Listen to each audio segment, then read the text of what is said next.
Hi, and welcome to week 3. You are now in module 3 for the online version of this class, the 7-week 102 and 1002 sections.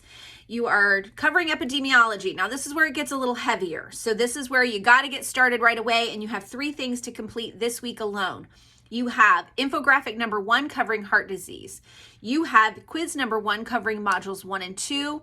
And then you also have a discussion board covering poverty in the U.S. Yes, I know it originally said chronic disease on your syllabus, but that was a mistake. So anyway, look for those on Blackboard. You can find them under the infographic and assignments, under tests, and under the discussion boards. Now, there is a study guide for test 1. There's a study guide for every test. Make sure that you are going and looking at those before you get started on your test. They will help you, I promise. So look at those and get through module 3, because next week you start module 4, which also has a lot due. So don't mess around and wait until Sunday to get all of this done, or you will struggle.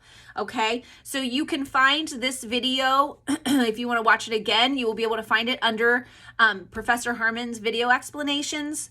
It is also on the announcements page, because I send these out weekly just to kind of give you a heads up of what's going on. But you also have your syllabus schedule. Be sure to constantly check it, okay, to make sure you're on time. The dates are not going to change. I know I had the poverty confused with the chronic disease discussion, but make sure that you are staying on this schedule, okay?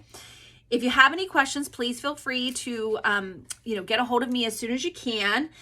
One thing I do want to say is about your infographic number 1.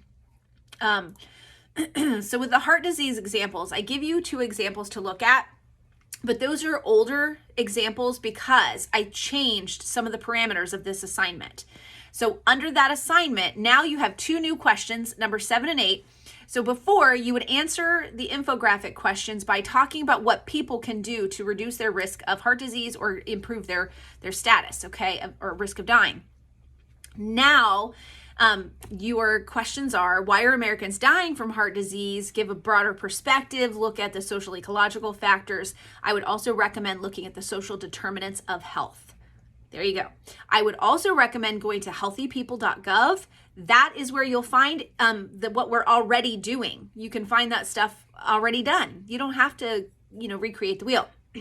Number 8 is, instead of telling us how an individual can eat better, exercise more, and take their medications, I want you to tell me what steps public health officials can take to improve rates of heart disease.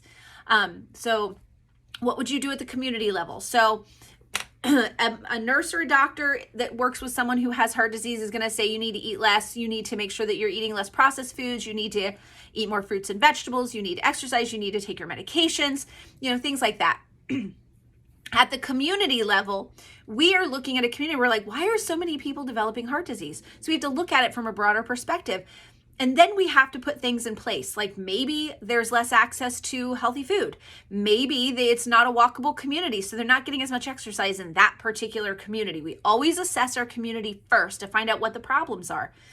So we think about all that before we go in and just start making blanket assumptions and doing like broad programs that make no sense. So weight loss programs are great, but they are not always effective, because if you go in and you get everybody to lose a bunch of weight, they don't stick with it. So it makes more sense to make the healthy choice the easy choice in a community.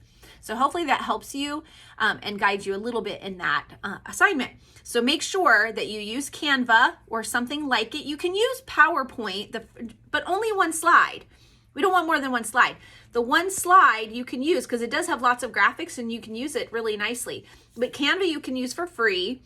If you have the paid version, great. But if you have the free version, it's okay. Just download a sample that is the free version. This is not going to be as good quality. It'll say like low quality PDF. That's okay. Just upload it. All right, it'll be fine.